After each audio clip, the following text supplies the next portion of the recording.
Ya tuan-tuan, malam ini kita nak bawa satu tajuk. Tajuk ni khusus untuk kita semua sebagai meningkatkan keyakinan kita yang sudah sembahyang ini, ya. Yang sudah sembahyang ini sebagai meningkatkan keyakinan kita bahawa kita tetap sembahyang dan akan terus sembahyang. Kita tetap sembahyang dan terus sembahyang. Dan kita maklumkan pada kawan-kawan kita, keluarga-keluarga kita, hendaklah mereka mengerjakan sembahyang. Kerana di dalam satu hadis Nabi Muhammad sallallahu alaihi wasallam, kita baca satu hadis iaitu yang diriwayatkan oleh Yahya bin Sa'id, katanya telah sampai berita kepada kami bahawa amalan manusia yang pertama sekali akan diperiksa ialah salat. Amalan kita yang pertama sekali diperiksa di akhirat, di padang mahsyar, adalah salat. Jika salat itu diterima, maka diterimalah baki amalan yang lain untuk diperiksa. Tetapi jika salatnya tidak diterima, maka baki amalan yang lain tidak diperiksa sedikit pun. Walaupun dia banyak sedekah, hari-hari bersedekah, siang dan malam bersedekah, tetapi tidak salat, tidak ada guna. Walaupun dia banyak puasa, siang dan malam puasa, kalau malam ada puasa lah, biasa puasa siang, tapi siang malam puasa ni, tuan makan apa, makan malam aku puasa, siang malam boleh tahan, pun tidak diterima kalau tidak sembahyang. Begitu juga kalau dia ni suka tolong orang, suka tidak diterima, maknanya tidak diberi pahala kalau dia meninggalkan sembahyang. Kenapa? Hadisnya, ini hadisnya, ya. Kata Nabi, as-salatu imaduddin, faman aqamaha faqad aqamaddin, wa man tarakaha faqad hadamaddin. Sembahyang itu tiang agama. Barang siapa mendirikannya, maka dia telah mendirikan agamanya. Dan barang siapa meninggalkannya, bererti dia telah meruntuhkan agamanya, kata Nabi. Ya, sembahyang itu tiang agama. Kenapa tiang agama? Kerana sembahyang itu adalah sebagai menyatakan bahawa kita ni hamba kepada yang pencipta. Kita ni hamba kepada pencipta. Kita sujud kepada Allah yang menjadikan alam ini, yang menjadikan syurga tadi yang kita cerita. Kita sujud kepada Allah. Jadi kena sembahyang, wajib sembahyang. Tidak boleh tidak, kerana setiap amalan kita tidak akan diterima kalau kita tidak sembahyang, tuan-tuan. Ini bukan saya kata, ini berdasarkan hadis. Kalau kita tidak sembahyang, semua amal ibadah kita Allah tidak beri pahala. Kita tolong orang bagus, tetapi tidak diberi pahala, tiada guna, kan? Nah, tidak ada imbalan di akhirat. Sebab itu sembahyang penting. Sembahyang, tuan-tuan, penting. Jadi saya nak cerita sikit berlaku di zaman Nabi Isa AS, menceritakan bagaimana orang yang meninggalkan sembahyang ni. Pernah berlaku Nabi Isa AS datang ke satu kampung. Nabi Isa ni datang ke satu kampung. Nabi Isa terasa gembira masuk kampung itu. Kenapa Nabi Isa gembira? Kerana melihat kampung itu aman, damai, makmur, tumbuh-tumbuhannya hidup subur, ternakan-ternakannya hidup dengan baik, membiak dengan baik. Kampung itu cantik, indah, cantik, berkat kampung itu. Sesuai sekali dengan firman Allah dalam Al-Quran, "Lau anna ahlal qura amanu wattaqau lafatahna alaihim barakati minas sama'i wal ardh." Jika penduduk kampung itu benar-benar beriman dan bertakwa kepada Allah, niscaya kami, yakni Allah, akan turunkan berkat dari pintu langit dan bumi, kata Allah. Jadi orang itu, semua orang kampung itu yang berada di kampung itu, semuanya sembahyang. Semuanya sembahyang. Maka Nabi Isa merasa tenang, damai melihat kampung itu, semua sembahyang. Cantik, tumbuh-tumbuhannya hidup subur, ternakan-ternakan seperti kambing, unta dan macam-macam hidup dengan sihat, dengan baik. Orangnya pun hidup berkasih sayang. Kemudian Nabi Isa AS tinggalkan kampung itu, Nabi Isa AS tinggalkan kampung itu. Selang beberapa tahun kemudian Nabi Isa kembali ke kampung itu. Bila Nabi Isa kembali ke kampung itu, Nabi Isa terkejut, terperanjat. Kenapa? Kerana kampung itu yang dahulunya indah, cantik, aman, damai, tumbuh-tumbuhan hidup subur, ternakannya hidup cantik, subur, sudah menjadi padang jarak, padang terkukur. Sudah Allah kiamatkan sebelum berlakunya kiamat, sudah Allah musnahkan sebelum Allah musnahkan yang sesungguhnya. Berlaku gempa bumi di kampung itu. Subhanallah, hancur kampung itu. Nabi Isa pun terkejut. Lantas Nabi Isa, Nabi Isa pun bertanya kepada Allah, "Ya Allah, apakah yang telah terjadi di kampung ini?" apakah yang telah terjadi pada kampung ini? Maka kata Allah, wahai Nabi Allah Isa, dahulu ada seorang musafir dari kampung lain. Dahulu, kata Allah, ada seorang musafir datang dari kampung lain. Orang musafir ini datang, kemudian orang musafir ini menggunakan air orang kampung itu untuk membasuh mukanya. Bila air kampung itu untuk membasuh mukanya menitis ke bumi, maka Allah hancurkan bumi itu. Allah hancurkan kampung itu. Jadi padang jarak, padang terkukur. Lantas Nabi Isa bertanya, kenapa ya Allah? Kerana orang musafir yang datang ke kampung itu tidak mengerjakan salat. Nampak? Orang musafir yang datang ke kampung itu tidak mengerjakan salat. Bayangkan tuan-tuan. Coba kita bayangkan. Sedangkan orang kampung itu semua okey, tetapi orang luar yang datang tidak mengerjakan salat, akibatnya Allah musnahkan kampung itu. Dahulu, zaman Nabi-Nabi dahulu, sebelum Nabi Muhammad melakukan dosa besar, Allah terus bayar cash di dunia lagi. Zaman Nabi Musa, zaman Nabi Isa, zaman Nabi Ibrahim, umat-umat dahulu, umat Nabi Nuh, kalau melakukan dosa besar, orang Islam lah artinya orang yang bertauhidkan Allah, sekiranya melakukan dosa besar, Allah terus bayar di dunia lagi. Allah terus hukum, Allah terus azab di dunia lagi. Tapi di zaman kita ini berkat doa Nabi, tidak. Nabi pernah berdoa sebelum wafat. Kata Nabi, ya Allah, alangkah sakitnya sakaratul maut ini. Bagilah aku rasa sakit, ya Allah, sakit sakaratul maut ni umatku semua, ya Allah, bagi padaku. Allah tak izinkan. Allah sayang Nabi. Sebab Nabi rasa sakit tu sakaratul maut, hingga Nabi berdoa, ya Allah, sakit sakaratul maut umatku, bagi padaku. Sayangnya Nabi pada umatnya, Allah tak berkenan. Kedua doa Nabi, ya Allah, janganlah engkau azabkan umatku di dunia ini, ya Allah, ketika dia melakukan dosa, tapi azablah hukumannya di akhirat.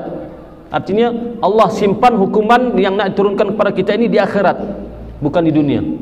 Tapi zaman-zaman Nabi dahulu habis. Ada satu peristiwa berlaku, yaitu ketika Nabi Musa berdoa kepada Allah, ya Allah, ya Tuhanku, siapa kegerangannya jiranku di syurga. Nabi Musa berdoa kepada Allah, ya Allah, aku ingin melihat siapa jiranku di syurga besok. Maka kata Allah, wahai Nabi Allah Musa, sesungguhnya jiranmu ada Nun di kampung sana. Maka Nabi Musa pun pergilah ke kampung itu. Bila Nabi Musa pergi ke kampung itu, Nabi Musa memberi salam, Assalamualaikum, dijawab Waalaikumsalam. Nabi Musa pun naik duduk.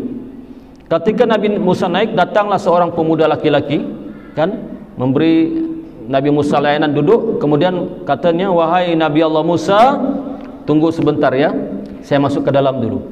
Maka pemuda itu pun masuk ke dalam, membawa 2 gelas susu. 2 gelas susu. 2 gelas susu ni tuan-tuan, untuk dibagi siapa? Siapa dapat teka?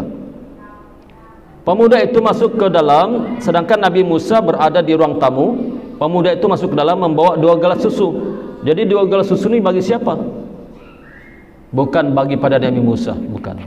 Ingatkan Nabi Musa, susu itu 2 gelas, satu untuk dia, satu untuk pemuda itu minum. Tetamu kan? Bukan. Tiba-tiba Nabi Musa terkejut. Diletaknya 2 gelas susu, pemuda itu masuk ke bilik balik membawa seekor babi jantan yang besar. Babi jantan yang besar. Dikasih minumnya babi jantan itu susu yang besar. Dia masuk ke dalam lagi, dibawa pula babi betina yang besar, dikasih minum susu lagi. Oh, rupa-rupanya susu 2 gelas itu untuk babi jantan yang besar dan babi betina yang besar. Lepas tu dimandikannya babi jantan itu, mandikan. Lepas dimandikan, dilap, dicium, dipeluk, dimasukkan ke dalam bilik. Lepas tu diambil lagi babi betina yang besar, dimandikan, dipeluk, dicium dan dibawa masuk ke bilik. Peristiwa ini mengherankan Nabi Musa. Apa yang berlaku? Peristiwa ini mengherankan Nabi Musa. Lantas bila pemuda itu selesai mengerjakan segala kerjanya, dia pun jumpa Nabi Musa. Dia kata, wahai Nabi Allah Musa, maafkan saya, ya, kerana saya ada kerja tadi. Nabi Musa bertanya, wahai pemuda, siapakah? Apakah itu? Babi jantan dan babi betina itu siapa? Dia kata, wahai Nabi Allah Musa, sesungguhnya babi jantan itu adalah ayahku, dan babi betina itu adalah ibuku. Allah hukum dia di dunia ini kerana dia melakukan dosa yang besar. Maka Allah hukum ibu dan ayahku menjadi babi yang besar kedua-duanya. Sebab itu aku sayang dia, aku peluk dia, aku cium dia, aku mandikan dia, aku bagi makan, aku bagi susu. Adik-adik, pengajaran ni, sejahat manapun ayah kita tetap taat, sejahat manapun ibu kita tetap taat. Kerana bayangkanlah pemuda ini, maka kata Nabi Musa, lantas inilah Allah katakan padaku bahawa inilah jiranku di syurga. Kerana apa? Kerana taat kepada ibu dan ayahnya. Taat pada ibu dan ayahnya, berbakti kepada ibu dan ayahnya. Ketika ibu dan ayahnya pun walaupun jadi khinzir, berbakti hingga kan Allah naikkan darjat pemuda itu menjadi jiran Nabi Musa alaihissalam di syurga. Subhanallah. Nampak tuan-tuan? Ini zaman dulu, ya. Okey. Yang terakhir sebagai penutup, terakhir ya. Sebenarnya orang yang meninggalkan solat ini banyak siksaan di dunia, siksaan dalam kubur, siksaan di akhirat. Kita ambil yang di dunia dulu.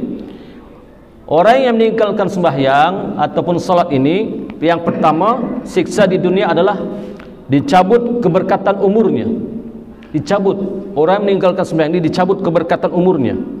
Makna dicabut keberkatan umurnya, semasa dia hidup, hidupnya tidak aman, sentiasa susah, sentiasa gelisah, bergaduh sana bergaduh sini, rumah tangga porak-poranda, tidak berkat umurnya, membuat hal saja tidak berkat umurnya kerana meninggalkan salat. Meninggalkan salat ini bermakna kita tidak mahu menyembah Tuhan, tidak mahu menyembah Tuhan. Iblis, Allah perintahkan sujud pada Nabi Adam, tapi iblis menyembah Allah walaupun tidak mau sujud kepada Nabi Adam. Tetapi manusia bukan suruh sujud kepada Adam, suruh sujud kepada Allah, tapi derhaka kepada Allah. Nampak bezanya kita dengan iblis. Yang kedua, dihapuskan tanda-tanda kesolehan di wajahnya. Maknanya di wajahnya tidak ada tanda-tanda orang saleh. Jangan pula kita menganggap orang yang mukanya hitam, itu bukan begitu. Sama ada dia hitam atau putih, negro kah dia, kalau dia sembahyang nampak cahaya di wajahnya. Kan? Perasankah orang yang negro kalau tepi Mekah kan sembahyang mukanya bercahaya? Bukan maknanya muka bercahaya putih, muka atas macam orang pakai bedak, macam hantu Cina kan, putih. Bukan begitu. Maknanya muka orang-orang yang sentiasa mengerjakan salat 5 waktu ada nur di wajahnya, ya. Yang ketiga, semua amal kebajikannya, ya, orang yang meninggalkan salat semua amal kebajikannya tidak dibagi pahala. Apa sialah? Orang bertanya, Ustaz, saya bersedekah, adakah saya dapat pahala? Ada kalau kau sembahyang. Tapi dia bersedekah tidak sembahyang, Allah tidak bagi. Sebab kita sudah sebut tadi, tiang agama apa dia?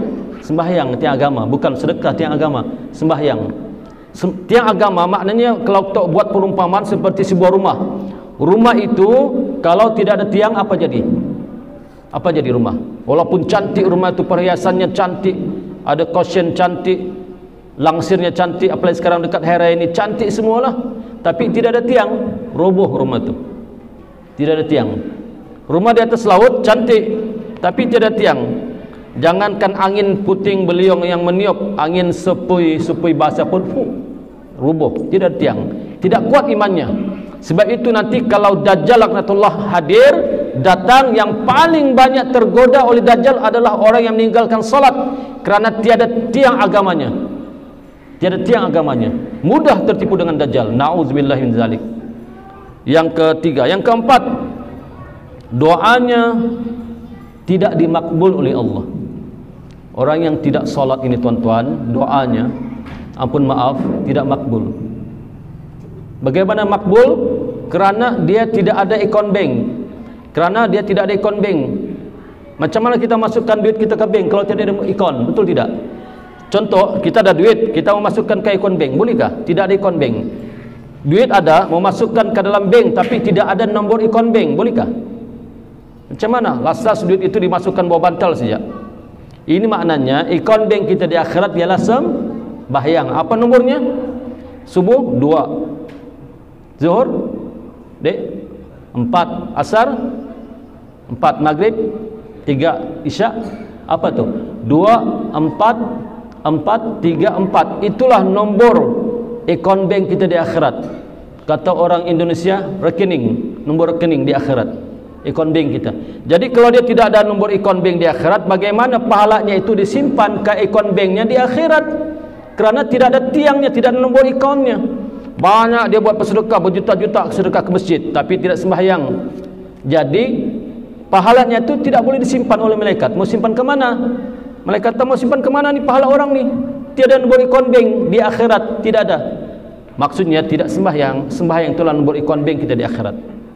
Tuan-tuan, ya, ini belum kita cerita soal khusyuk atau tidak. Ini baru orang yang sembahyang dan tidak sembahyang saja ni bezanya. Kata Nabi, man taraka salata muta'ammidan faqad kafara jihara. Ini paling dahsyat hadis ini. Man taraka salata muta'ammidan faqad kafara jihara. Barang siapa yang meninggalkan sembahyang dengan sengaja, nyata ia telah kafir. Kata Nabi, bukan kata aku, kata Nabi. Tetapi 4 mazhab dalam Islam ada 4. Satu Imam Hanafi, Imam Maliki, Imam Hambali mengatakan tinggal sembahyang kufur, sama ada sengaja ataupun tidak. Cuma mazhab kita ni, mazhab Imam Syafi'i ini, ya, kata Imam Syafi'i, tinggalkan sembahyang kerana malas tidak jatuh kafir, cuma berdosa besar.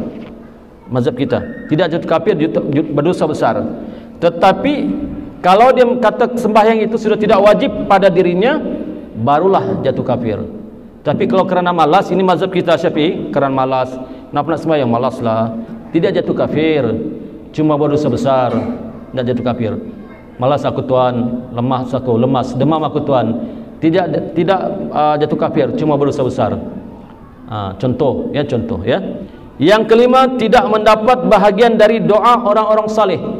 Yang kelima, orang yang meninggalkan salat ini tidak dapat bahagian doa orang-orang saleh. Orang-orang saleh kan berdoa di masjid.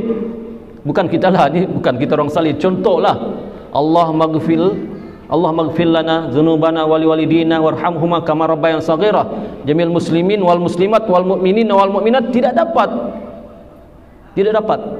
Kerana orang yang sudah meninggal dunia dikubur, orang-orang kubur, ketika dia sudah meninggal dunia, maka doa orang itu seperti cahaya di kubur. Jadi orang kubur akan kutip cahaya itu daripada doa orang yang hidup di dunia ini. Tetapi kalau dia meninggalkan solat, dia tidak dapat kutip cahaya itu. Subhanallah. Banyaklah tuan-tuan, kalau nak cerita ini masanya 1.5 jam. Tapi oleh kerana masa telah mencemburui kita, maka cukup setakat itu tazkir kita pada malam ini. Sesungguhnya yang benar itu adalah datang daripada Allah Subhanahu Wa Taala. Yang lemah dan salah itu tentulah datang daripada kelemahan hawa nafsu sendiri. Saya mohon ampun, maaf sekiranya terkasar bahasa dan tersilap kata, ya. Wabihi wallahu alam. Assalamualaikum warahmatullahi wabarakatuh. Kita sudahi dengan membaca doa tasbih kifarah dan suratul as. Bismillahirrahmanirrahim. Subhanakallahumma wa bihamdika asyhadu an la ilaha illa anta astaghfiruka wal 'asri innal insana lafil khusr allazina amanu wa 'amilus solihati tawassaw bil haqq. Alhamdulillahirabbil alamin.